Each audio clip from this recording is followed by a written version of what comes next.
Here's to the finest crew in Starfleet. When it comes to my crew, you won't get any argument from me. This is a parody. Paramount owns the song. Welcome to The Greatest Generation.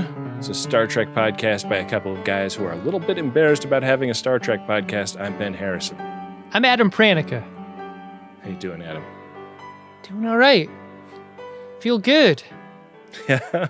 I went to the doctor this morning, had some blood drawn. Oh boy, we're gonna have to have a new segment sting for what's wrong with Adam. Not at all, because nothing's wrong with me. I'm doing great.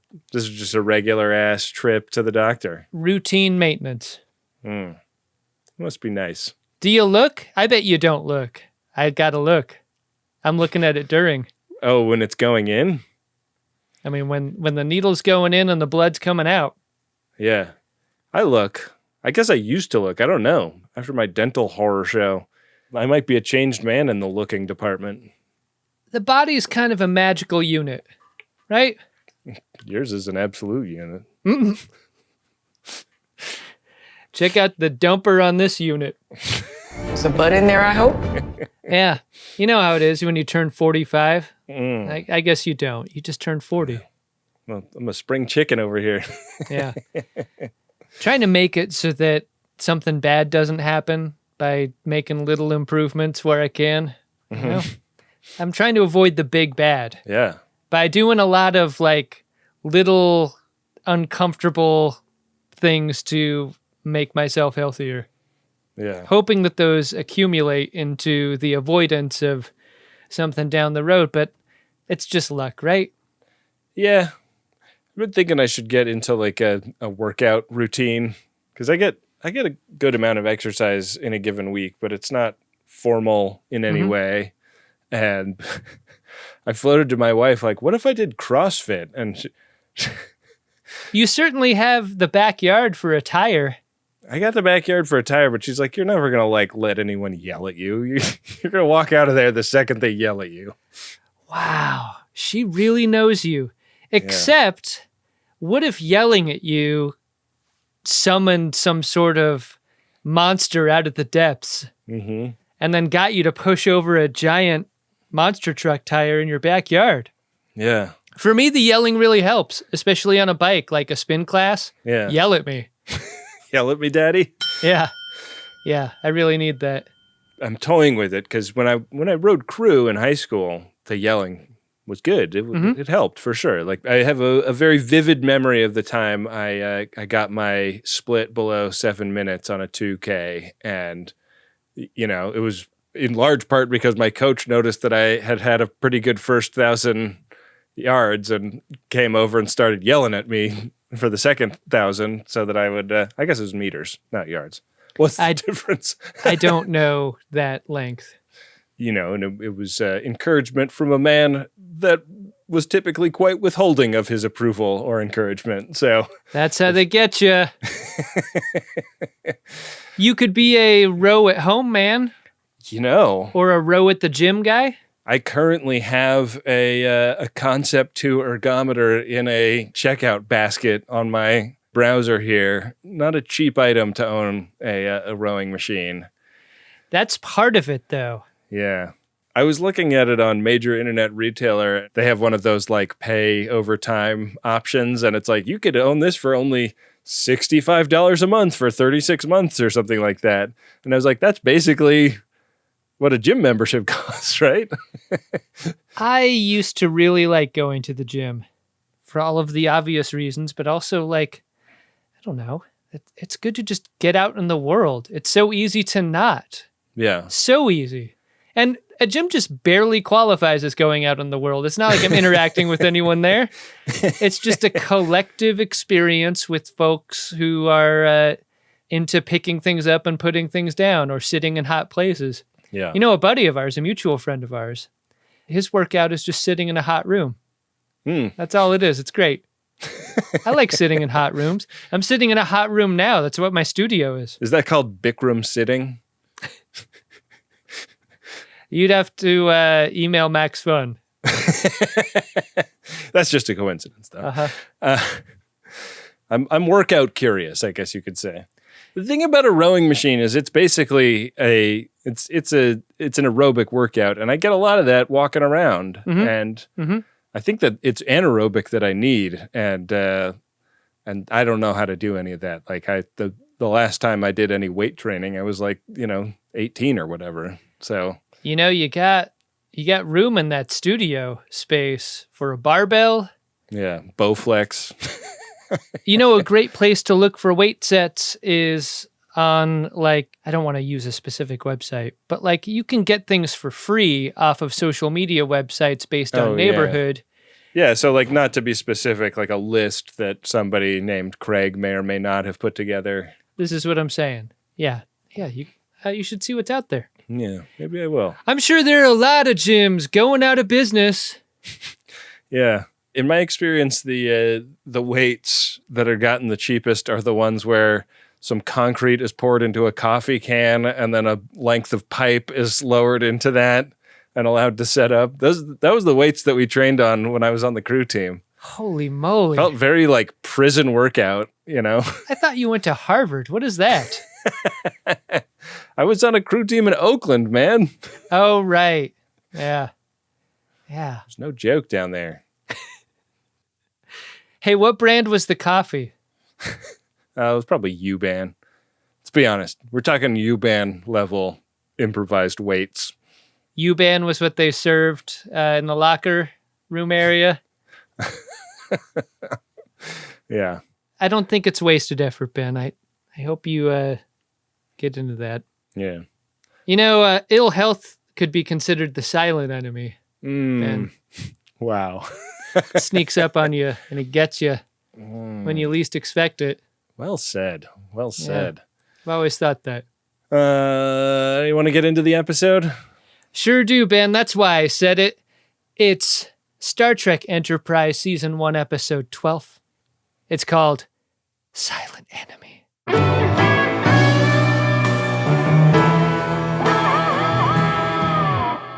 You don't always open a Star Trek episode watching it coming out. I just love seeing stuff come out of starship holes. Yeah. Not since we saw Voyager dump out the warp core have we seen something come out quite this way. Do you think this is a starship cloaca we're looking at?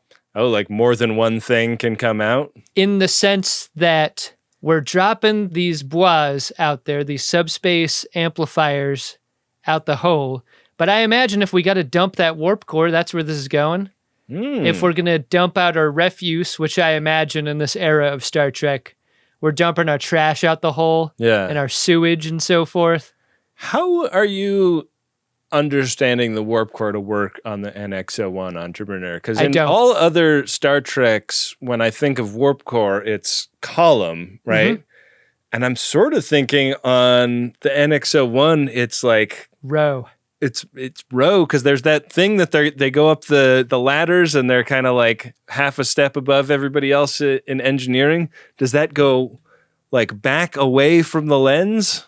And it's like just as long as the warp core on the D? We are made to know very little about how this whole thing works. There doesn't seem to be a pump sound either. The sort of heartbeat to the ship that I grew to really love on Federation starships after this era. I missed that. Yeah. Well, maybe that's what enables them to go faster than Warp 5, that pumping action. Well, their work here is interrupted, dumping things out of their dumper by an alien ship that approaches. And, Archer's just got to hail him and give him his PIN number to his debit card. This is early enough in the history of Star Trek that they don't know that a green and black ship is almost never a good sign. Kind of looks like a stealth fighter in that delta-shaped configuration. It really does. The green neon. This is too early in Starfleet history to know that green neon means bad. Yeah. Bad guy. Bad guy. And if the visual cues are flying over Archer's head, the audio ones are not. These people are not picking up the phone, and they can't even really get readings off of this ship. They're trying to scan for like life forms. etc., and they don't get anything. No. Where are you? This thing just turns around and zooms away. That's it. This is like someone playing an open world video game, like, but you're on the side of the NPC. Like, what if you're the NPC and you're too boring to use as a mission? Right. No way. They walk up to you and don't hit triangle. You're like, what the hell? That's the feeling in this moment. It's so confusing to them that they have a whole ass McLaughlin group. Issue 1. About why didn't they want to talk to us? Yeah. Why fly right up to us just to give us the silent treatment? I love how much this show is just kind of roasting humans for being like kind of aw shucks and naive about their first forays into deep space. It's incredible how quickly they agree to let the mystery be about what should be a very exciting moment and a mysterious one. Yeah. But yeah, they set that down and divert their attention back toward their initial project, those subspace amplifiers they were dropping. Yeah. And after the meeting adjourns, Hoshi has a special message for Archer. Something about tracking some folks down who are in Malaysia. Yeah. The first call that they're going to be making using this new subspace network is somewhat of a secret, and Archer is taking it from his ready room. And it turns out to be Malcolm Reed's mom and dad, who seem to suck. Is he in some kind of trouble? No, sir. Malcolm's doing a great job. It's either that or everyone who ever talks to Archer about anything in a first contact context is kind of like this. Kind of not interested in having a conversation with him. Yeah, I'm not really feeling it, Archer. Not impressed with him in any way. It really feels like any other interaction he's had with a stranger in this moment, which is why initially I wasn't really picking up on anything at all from these parents. That was unusual.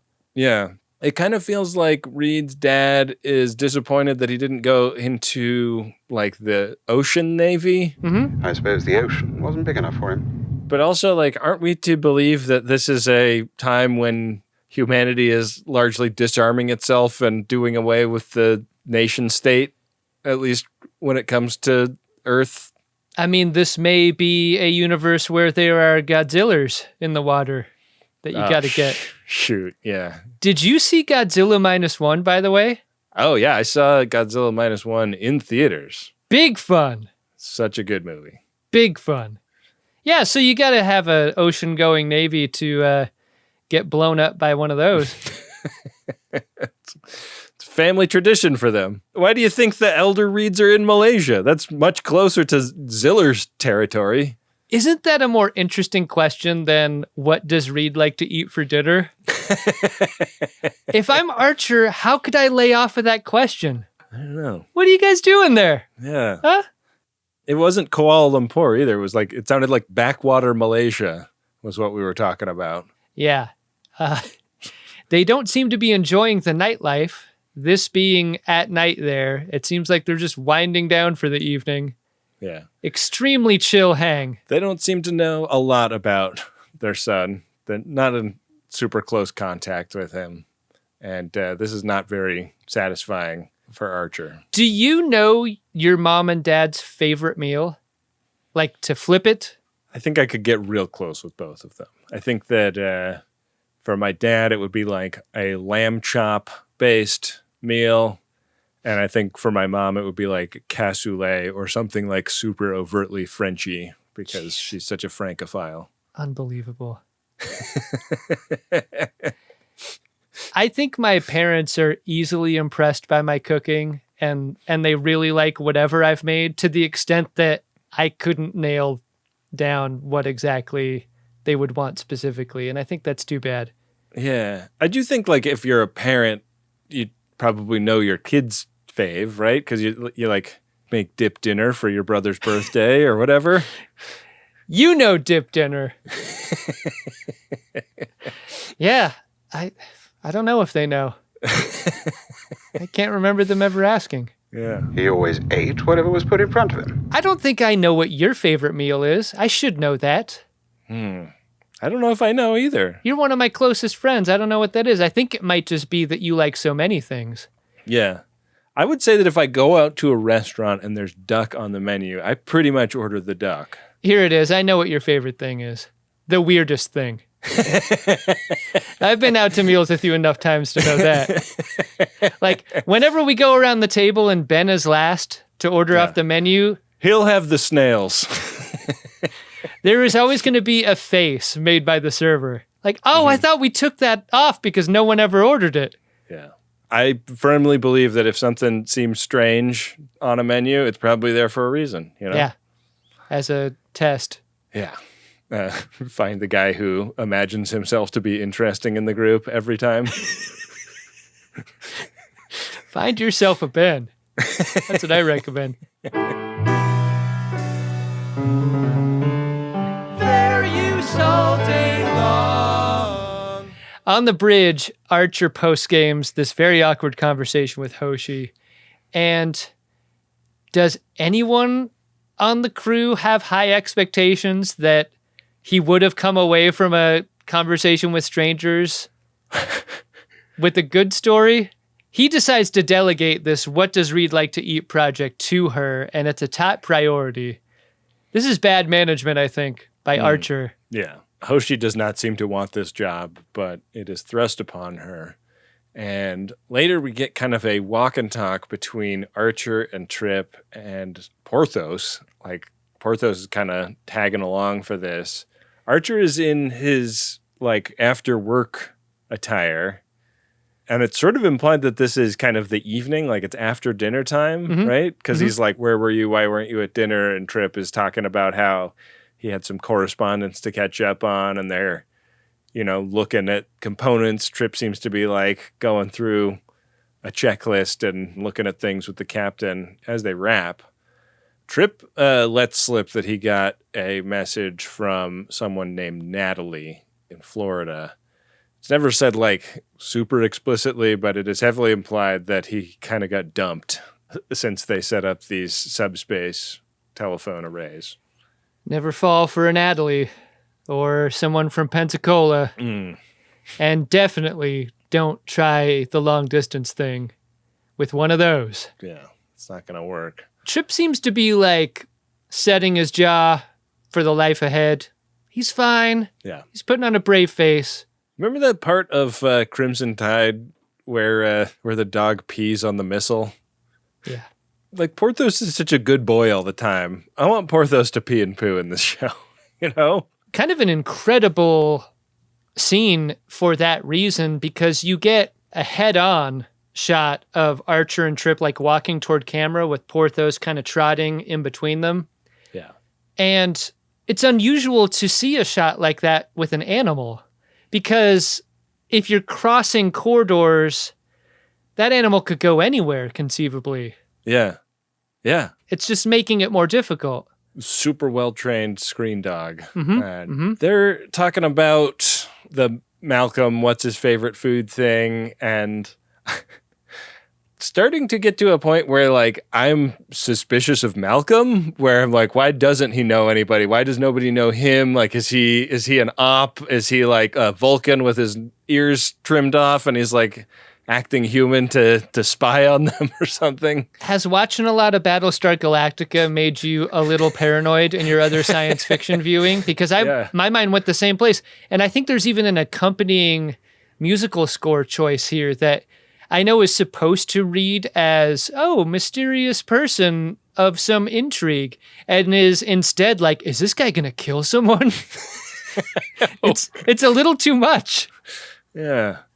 So they kind of get cut off in the middle of this conversation when the aliens return, and this is one where they had to like suddenly stop the ship, and Archer comes up to the bridge and they get noisy scan.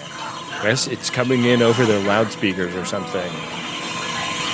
We're being scanned. A power we understand from a previous episode where Archer was able to 1MC another ship. I guess so, yeah. They get it done to them. Yeah. It took another couple hundred years before they worked out all the bugs in the comm systems on Starfleet ships.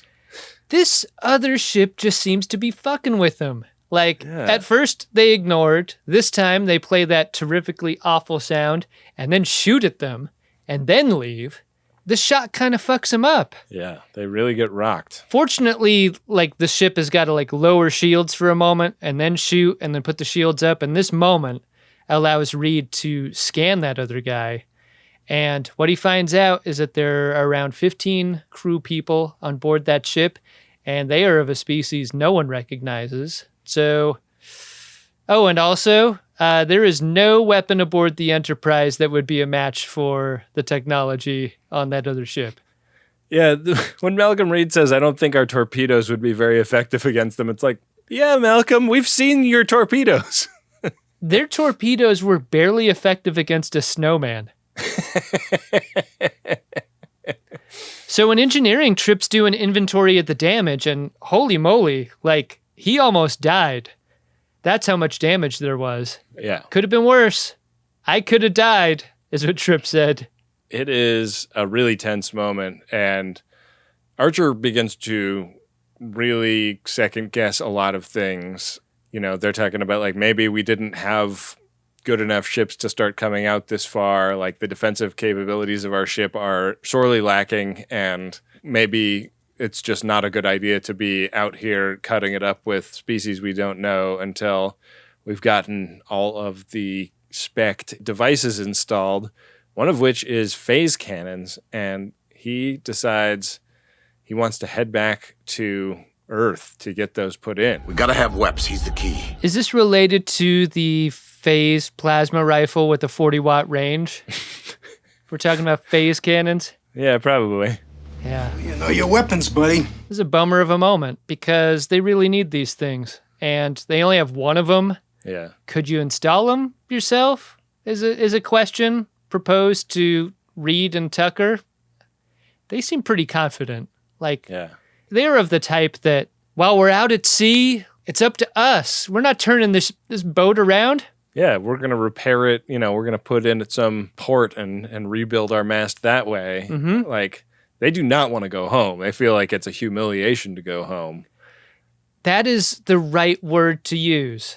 It really seems against everything in their being, to the extent that Archer, I don't think, reads that on them at all. Yeah. It feels readable to you and me, but Archer's like, all right, cool, we're just going to turn the ship around then. That was very surprising to me. Yeah, he's not reading the room with Reed right there in the room. It just doesn't make sense. You know who reads the room? Reed does that. You let Reed stay in your room, he's going to read your room right up. You're going to regret that.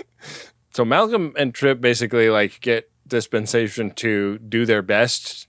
And the next scene is them briefing a team of engineers on installing these phase cannons. And it sort of seems like the pitch is like, we can make the captain feel like a real asshole for making us go home if we can get these phase cannons installed. By the time we reach Jupiter Station, I don't want their engineers to have a thing to do but give us a wash and a wax. Doesn't seem like the thing that would ever happen on a Captain Picard captained ship. People going around his back? No. This is a very small ship. How could you do a project like this more or less in secret? Amazing. It's busy stuff. And we cut back over to the Deep B storyline where Hoshi is doing research using those subspace arrays. She talks to Malcolm Reed's sister, who can't think of a thing that he might like to eat. She talks to like a guy who I guess was like Reed's roommate at the academy or something. And she is able to eliminate seafood from the list of things Reed likes to eat, but it's not getting a lot more specific. Does it seem pretty far-fetched that Reed and best friend Mark Luttrell would be best friends with each other? Because Luttrell, you get 20 seconds with that guy. He's like lounging in his bunk, like having this conversation over FaceTime. Yeah. Is he kind of hitting on Hoshi? Boy, a lot of maybe hitting on going on in this episode. And that hit me that way too. Yeah, no one really knows Reed is what the takeaway is from this sequence. Yeah, we learned that spinster is a term that survives to the 22nd century. Oh, sure. She talks about all the people that she's spoken to on Reed's behalf, including a couple of his aunts. And T'Pol is like, what are you doing, Hoshi? Just go ask the guy what his favorite food is. It will still be a surprise when that food shows up. T'Pol has become so bored by the bee story, she just decides to inject a little energy into it. Face of the fart. And you will never take the greatest gin alive. Ben would rather die. What? So we cut to later in the mess hall where Reed has been sitting at a table by himself, enjoying a meal by himself, while doing a little work by himself. When Hoshi sidles up to him, they're both eating ravioli, and that's enough for Hoshi to kind of wiggle her way in indirectly into a conversation about food. And what's hard about having a conversation about food when you don't really know each other is how quickly it can segue into a place you don't intend. Yeah. In the way that it does here. Just the idea that one person would want to cook something for another seems very intimate in a way that is understood. Yeah. Like that is an intimate gesture, almost too generous under most circumstances. That's very flattering and just not sure it would be appropriate. What do you mean? It's a little strange that Hoshi seems not to consider that until he is reacting as though she's hitting on him. And the energy gets super fucking awkward in the mess hall. And is never called back again this episode. There is no resolution to this awkwardness. None at all. So they're warping home as fast as they possibly can, and these bad guy aliens pull in behind them and start chasing them. Still no answer. And the bad guys send a shuttle pod over toward the Entrepreneur. Yeah, this ship bangs the Enterprise out of warp, and it allows for this ship to get sent over. And the bangers that dropped them out of warp really banged. Yeah. Warp drive offline, main power offline, so is tactical. Everything basically is down. And the worst part is, they have the one sensor that reads whether or not their garage door is open. Yeah. And they're reading that it's open. Uh-oh. Oh, man. I thought this segment was really terrific. It was so creepy, good use of low light and CG. I thought the CG doesn't hold up perfectly, but in some ways what's dated and weird about it only makes the aliens spookier. Yeah. Yeah, the art department called these guys shroomies, I read. Shroomies. I like that. And you only see them through a flashlight beam initially, and that really helps serve the weirdness of them and this story. Yeah, so Trip gets bonked out, and a bunch of other people do too, and Archer and some security guys are running around in the hallways with phasers, and they come upon a couple of these shroomies, waving their hands over downed crew members, and there's energy waves passing from their hands into the birdies.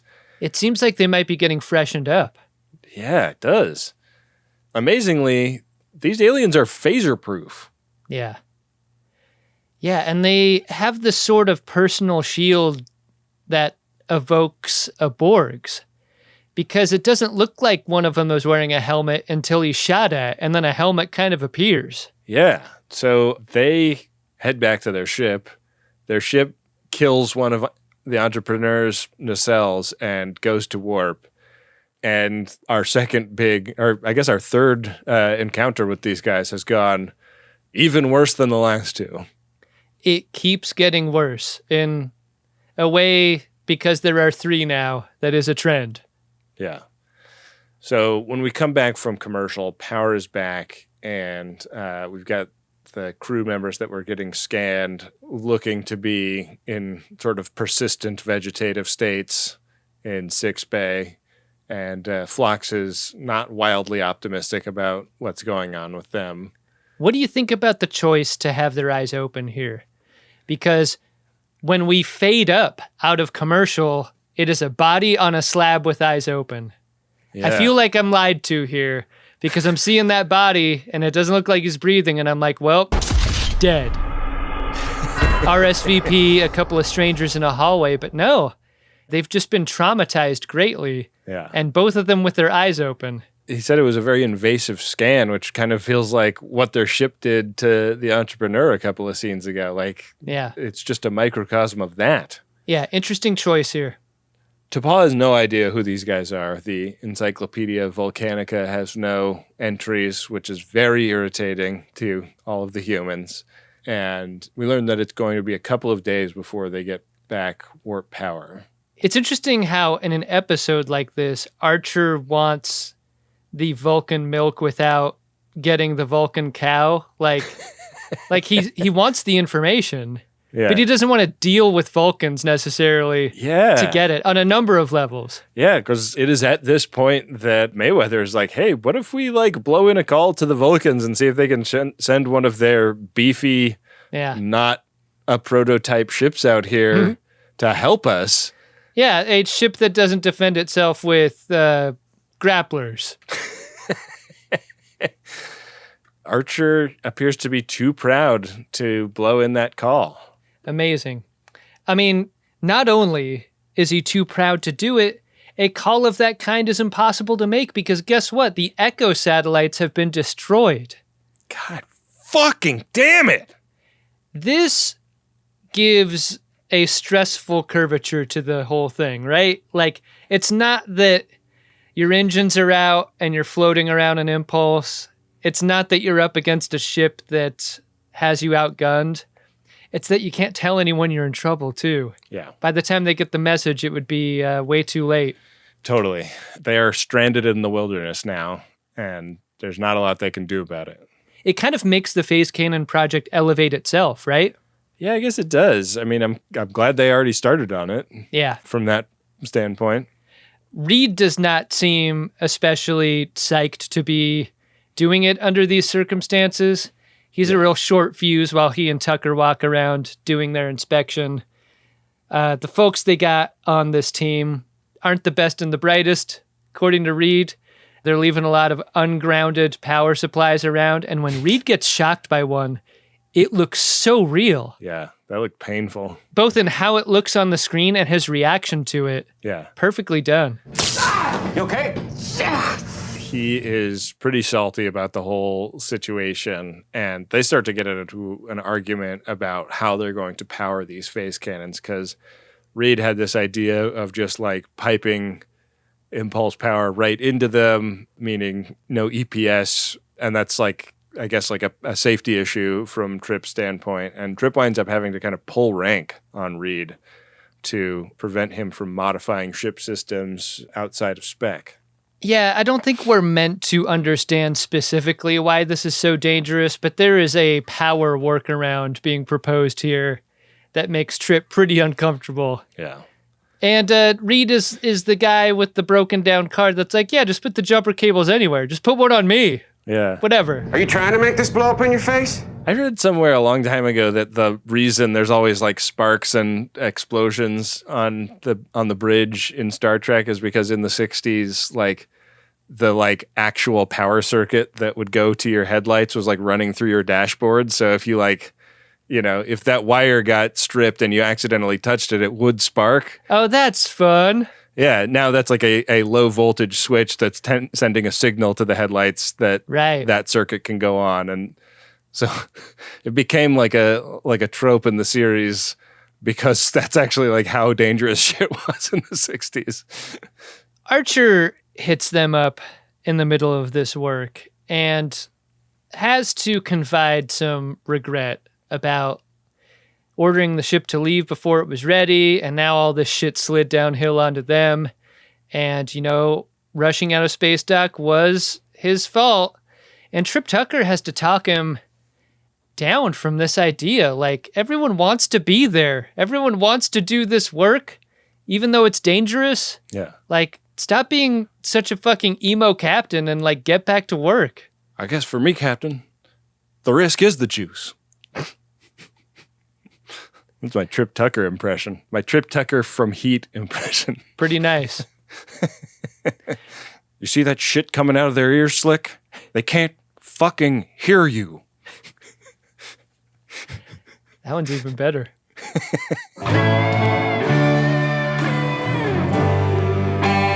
Cause we really think it's fair use. Didn't think we'd get to see the phase cannons. Yeah. But I'm glad that we do. Yeah, I like that we saw them like inside too. They keep them out in the open like the transporter. Yeah. So Trip is like, hey, like based on this conversation I had with the captain, I think I was a little hasty when I pulled rank on you earlier. Let's go ahead and put engine power into the weps. You got to do a weapons test when you do this. So they roll up on a moon and they carefully put a bottle on the fence of this moon on the surface. Why did the geological formation that they're shooting at look like a sombrero? What was that about? It's one of the most pleasing shapes in science fiction. Like, was it this moon's birthday? Did it get a birthday space sombrero? What's so tragic is that once the phase cannons are hit and the projectile's headed down there, a bunch of service staff comes from around the corner, like starts clapping rhythmically, like they're about to sing the birthday song. Oh yeah, but they have like their own like copywritten version of the birthday song that you never hear anywhere else. Boom goes the dynamite. This thing blows big. Cannons are OP. It blows up the bottle. It blows up the fence that the bottle's on. It blows up the earth.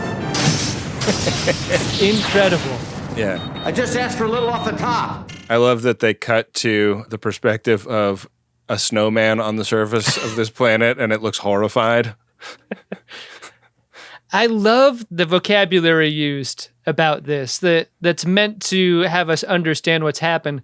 What's happened here is that this gun's got too much kick. And it's done some damage to the ship in the process, this recoil from this brand new weapon. Yeah, they get a banger on the bridge when they fire the phasers, which I love. Another thing I just wanted to call out that I thought was great about this sequence is they tried to make the case for we've been working around the clock for 2 days to get the phase cannons online by giving all the men like After 5 shadows but done with makeup and not actually growing their beards out. Yeah, a very prepubescent Halloween costume happening here in engineering. Just give them all bindles in there and they have a hobo Halloween costume going. Yep. Yeah. Big fun. Maybe Malcolm Reed's favorite dinner is shoe boiled in water. Loves eating boot leather. The timing of what happens next is really interesting because everyone's kind of distracted by their own firepower. They almost miss the idea of a couple of blurps showing up in the launch bay. Yeah. What's that about? I thought we closed the garage door. Doesn't seem like they did. So they go down to investigate to Paul, Reed, Trip, and Archer, and they go in, Dustbusters out. And what's that thing plugged up in the corner of the ceiling? Why is it tapped into every ship system? Did you interpret this as being something that the aliens left when they boarded and they're just detecting it now? Seemed that way. This seems pretty out of character for Archer here to somehow harness his Gramba. Go and record a message to these folks telling them that they're not to be trifled with. Yeah. Before blowing the thing up. Pretty fun to be like, don't fuck with us and then turn around and shoot the thing that's transmitting that message. Real talk, though. Does this seem tough? Or is this a burlesque of tough that Archer's doing? I just don't buy it. Yeah, but I think that that's like the show's intention is that Archer does not wear this mask comfortably. Yeah. You know? Yeah, I guess so. Anyways, he tells them to watch their fucking backs, and we go over to 6 Bay, and Phlox has cured his Terry's Shivo. They're going to be fine. And he might also have some intel on what Malcolm Reed's favorite food might be. I mean, if the tension of the earlier scenes got you about what Reed might like to eat at a given time, you're really going to be titillated by this moment where breakfast related seems to be what Reed likes, and eggs specifically? Or is it pancakes? or sausage. Could be bacon. Maybe it's peanut butter? What a mess. This is going nowhere. I don't suppose scanning his taste buds would help. Medically speaking, there's no accounting for taste. Maybe we just violate his HIPAA rights and check in his file, see if there's anything in there. Phlox looks at his computer monitor and sees like a circus scene in it, like with a couple of trained elephants. Hoshi's like, "What's that?" Dr. Phlox is like, "Oh yeah, that's footage from the Ringling Brothers and Bromlin Bailey."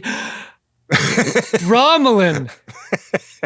Bromlin is what Reed takes to make it possible for him to enjoy his favorite food. Yeah. Pineapple. It's like Lactaid for pineapple. No one in this scene talks about why he might like pineapple so much. It just might be a little awkward. Hoshi is so relieved to finally have an answer to the question, what is Reed's favorite food? Yeah. But she doesn't get to enjoy that feeling of relief because the bad guys are back. They use like the Predator trick of like some fancy editing to issue a threat to the ship. Love it. Recutting what Archer said, talking about sweet, sweet can. Intercut with footage of Reed just eating spear after spear of pineapple in his quarters. You know, what Reed shoots may be ineffective, but it is delicious. Cannons are ready, and they take great umbrage with this message that they're sent, this recut of Archer. Archer orders them to fire with both cannons. Yeah. And the damage they were expecting, kind of minimal. I mean, pretty expected over the long term. Like, of all the things that Enterprise has shot out and the damage it's caused, kind of consistent. Right. But very disappointing. Relative to what happened to that Sombrero earlier. And the speculation is, well, like, yeah, we blew up that Sombrero because we were connected to a bunch of jumper cables and shit got wild with the kick. Do you remember? Yeah. Why don't we just do that again?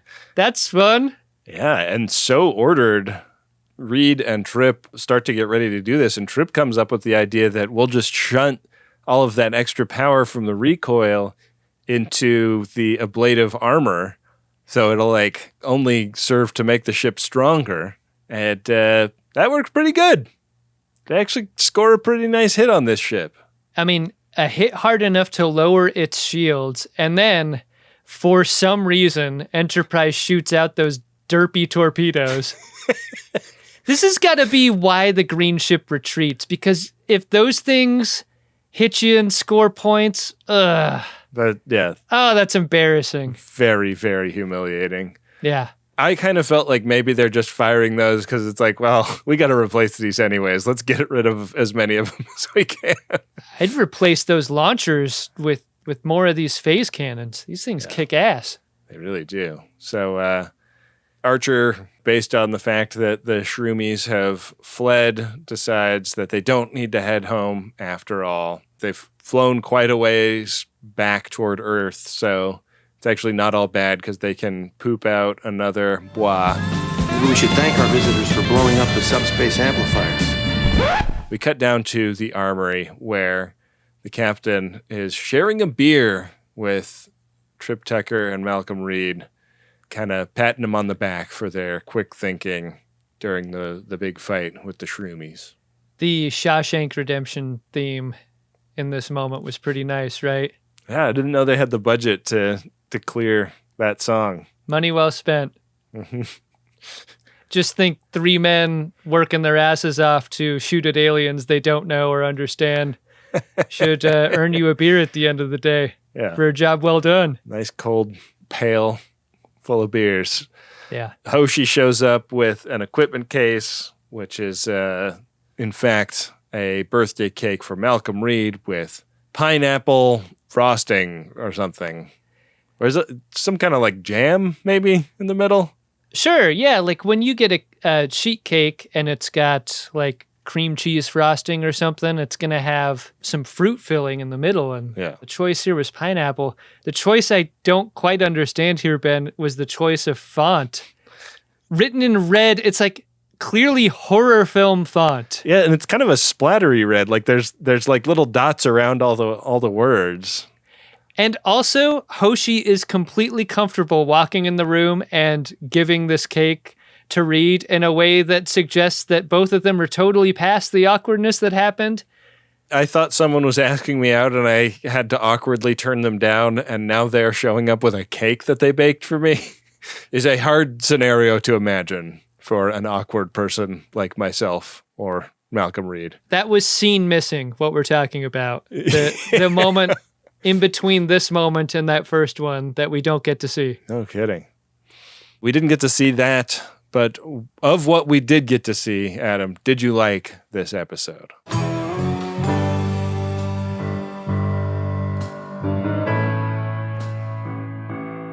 I think the thing that I like the most is never knowing anything about these aliens. Yeah. I think this should be the standard. I think you shouldn't know most aliens. Yeah. Most of them should want to do their little drive-bys and decide that you're too boring of an NPC to go on a mission for. This seems like in a universe that is almost limitless in size and scope and number of alien species, this should be the baseline. I wish this happened more often. I love the mystery of it, and I loved the confidence of not revealing what their deal was. So more than anything, that's what I loved about this episode. Yeah, I'm so curious, and I think that curiosity is such a fun thing to carry forward from an episode. And it's not just like we don't know them or what their deal is. We don't know why they don't like Enterprise. Right. Why do they hate our freedom? They clearly have an axe to grind. I really liked this episode. I thought that the haunted house parts were great. I thought that all of the mystery surrounding the Shroomies was great. And I like how much the show feels like it's kind of making fun of Archer and all humanity by extension. Yeah. Intentionally. Like I feel like I maybe didn't get that when I first watched this show, and watching it now, I feel like I am picking up on something that feels intentional. Does that make Archer a more interesting / better character in your mind for that reason? Because he's an instrument? Yeah, and he's not a perfect captain who is just there for nothing but admiration the way a lot of other Star Trek captains are. And I don't mind those captains, but like, if the captain is going to be slightly incompetent, I like that they're sort of doing that in a way that is about like, this guy had no example to follow, you know? Like, that's such an interesting dynamic for him. Yeah, I agree. Fun little ep here. Completely do not give a shit about the B story whatsoever. Like, holy moly, it has been a long time since we've gotten one like this. Yeah. That was this toothless, but yeah. I think the reason I say that is because we're in our 12th episode and we don't know Malcolm Reed at all. We still don't know Malcolm Reed. Yeah. And I think it might have been suggested that this is like some revelation, like, oh, pineapple's funny. He's just a big softie because he likes pineapple and he takes supplements in order to enjoy them. This doesn't solve the mystery of Malcolm Reed in any way. Yeah. Is he a girl drink drunk? Yeah, I would like to know that, Malcolm Reed. Yeah. Well, I'm happy that we learned that, because we do have a pineapple drink drunkisode as one of the squares on the game of buttholes, and I can't wait to get to that. But first, we got to check the Priority 1 inbox, Adam. Let's see if reading these will make our ropes taste different. Priority 1 message from Starfleet coming in on secured channel. Need a supplemental income. Supplemental income? Supplemental. Yeah, it's extra. The interest alone could be enough to buy this ship. Our first P1 today is of a promotional nature, and it goes like this. Happy birthday, Troy Lucero, but also, fuck you. As owner of the Acme Yoga project, you lured us in with visions of strength and flexibility. But then you also got us hooked on this dumb podcast, and now you drag us to the live show every year. Now we're on a mission to assimilate others into your amazing yoga classes. So nerds, if your birdie is tight and not in a hot Spock kind of way. You need a Worf-level yoga master like Troy. Plus, we're pretty sure he can suck his own nuck. Road drop! Wow!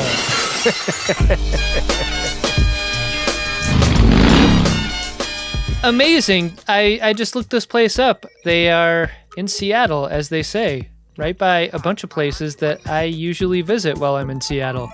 Man, maybe you should catch a class when you're up there. I was just thinking the same thing. I've made a yoga practice a regular part of my fitness routine, and I've realized the benefits of it. So, yeah, absolutely. Visit acmeyogaproject.com and drop by if you're in Seattle. As Troy would say, see what yoga is like without all the pseudoscientific woo-woo bullshit. If you were auditioning yoga studios and the only demonstration was the yoga practitioner sucking his own dick, like that would do it, right? Like, okay, I understand. Hey, listen, I would sign up for pseudoscientific woo-woo bullshit if it enabled that kind of flexibility. I am here to ruin my life. Ben, we've got a priority one message here from Kyle and Teresa, and it is to Chaitanya. Their message goes like this: Happy birthday, 1 year closer to being a grandpa that will one day have his own cum cave in which to do mushroom trips. Jesus, this message took a turn. What the fuck? These are not the shroomies I was expecting. We'll join you for the mushroom trips at least. From your besties. Wow. Sounds like Chaitanya knows how to party. Kyle and Teresa had me in the first half. I ain't gonna lie. Wow. Wow. Adam, our final P1 here is from Kaya, and it's to Ben and Adam / Adam and Ben. Goes like this. Hey, Ben and Adam. Glad you're doing Enterprise. After enjoying the A1 dick and fart jokes of TGG / GT since 2017, I wanted to chip in a P1 as Enterprise is the Trek I grew up with. It takes some time, but I hope you have fun with it. I wonder how often Phlox will be your Shimoda. Also, O'Brien drop. I am Chief Miles Edward O'Brien. This is fucking spectacular. Thanks for the years of good pod, and have a great day. Hey, thanks. Wow. Imagine Enterprise being your first. Incredible. Yeah, no kidding. And yet you're still a Star Trek person. Yeah. I don't mean that to... Look, I know what it sounds like. It sounds like I damned the show with faint praise. I think it's just a fascinating place to begin a Star Trek journey if you're a fan of the show. Right at the beginning, by some measures, you know? Yeah, yeah. Totally wild. But I love it. Yeah. Well, if you've got a message about a self-sucking business or a message about where you got on board with Star Trek or anything in between, yeah, a Jumbotron is a great thing to purchase to help support the show. You can do that yourself by going to MaximumFun.org/Jumbotron. It is way easier than sucking your own nuck. I've been doing yoga for years. I can't get close. Yeah, no, I have too. I've been doing yoga since I was in college. I don't think I will ever get there. Hey, Ben. What's that, Adam? Did you find yourself a drunk Shimoda this episode? Incredible. Drunk Shimoda! I did. This guy's not having the most fun, but I just found him in a scene, and I always laugh at a character like this. There's one other guy in the mess hall when Hoshi does her sidle up to Reed to try and figure out what his favorite meal is, and he is definitely close enough that he heard the whole awkward-ass interaction. To be stuck in a room with two other people where the situation gets that cringe, I mean, it's my personal nightmare. And I just thought that character was very funny, the way he was like looking straight down into his plate by the end when they cut to the wide shot. Amazing. You'd never want to be the third for a moment like this. No. Ben, I'm going to make mine sort of a thanks a lot kind of Shimoda. Winrick Colby was the director of this episode. It is his last directed Star Trek episode. He directed 16 TNGs, 13 DS9, 18 Voyager, and 1 Enterprise, one of the most popular directors in this era of Star Trek. And God, just a bunch of incredible credits here. Darmok. Pen Pals. Dang. Up the Long Ladder. Wow. All good things. He really got around. So, yeah, just want to salute one of the big-time directors in Star Trek with a drunk Shimoda. Yeah. Incredible. Nice work. RSVP Windrick Colby.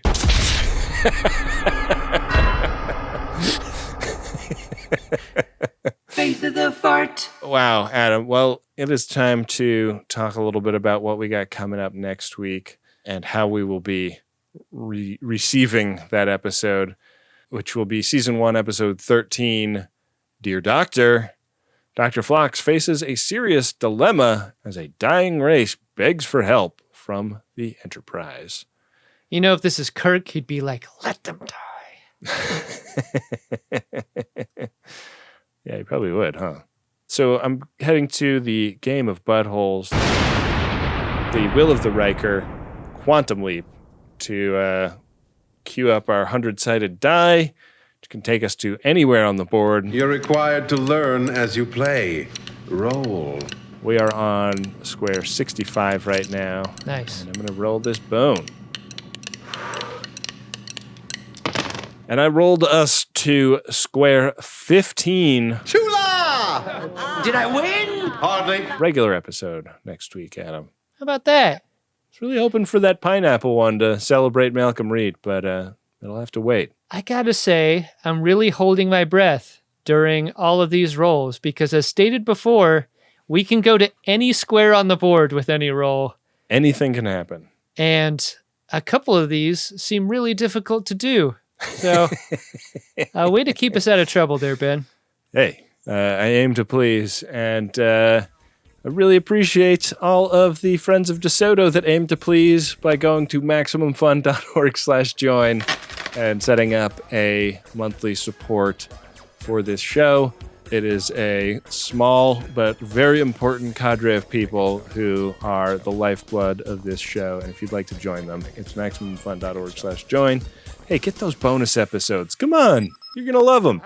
New bonus episodes going into the bonus feed every month. How do you get them? $5 a month. That's it. We've got to thank Wendy Pretty, our producer and editor, who really keeps things humming along nicely over there at Uxbridge Shimoda. Of course, we've got to thank our Zindi Wartime consigliere, Bill Tilley, Card Daddy, back in the trading card game. And we're posting the trading cards on our Instagram these days. So if you want to see what made us fall in love with Bill when all he was a person with a Twitter account that we'd never met before, go check those cards out at Greatest Trek. Thanks to Rob Adler for running all of the at Greatest Trek social media accounts all over the internet. Throw those accounts a like and a follow and whatever the thing is on the platform, because that helps too. Really does. Join a community, drunkshimoda.com, Facebook/GreatestGen, Reddit.com/r/GreatestGen. Great groups of people out there talking about the show online and not being assholes. Many of them heading out to Star Trek Las Vegas this week. Whoa! Looking forward to seeing a bunch of FODs out there. We've got information on what we'll be doing in our newsletter. Yeah. I'm sure that's going to be spread around the socials as well. So looking forward to seeing just as many of you as possible. If you see us walking around, please come up and say hi. We love to hang out with the FODs out in Vegas. We sure do. With that, we will be back at you next week with another great episode of Star Trek Enterprise and an episode of The Greatest Generation where we are being asked to turn our heads and cough.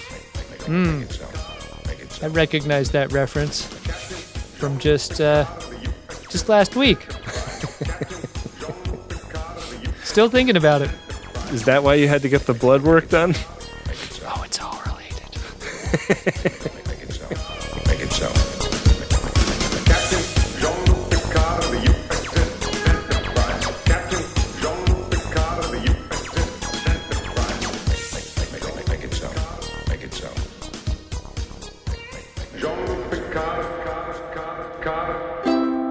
Maximum Fun. A worker-owned network of artist-owned shows. Supported directly by you.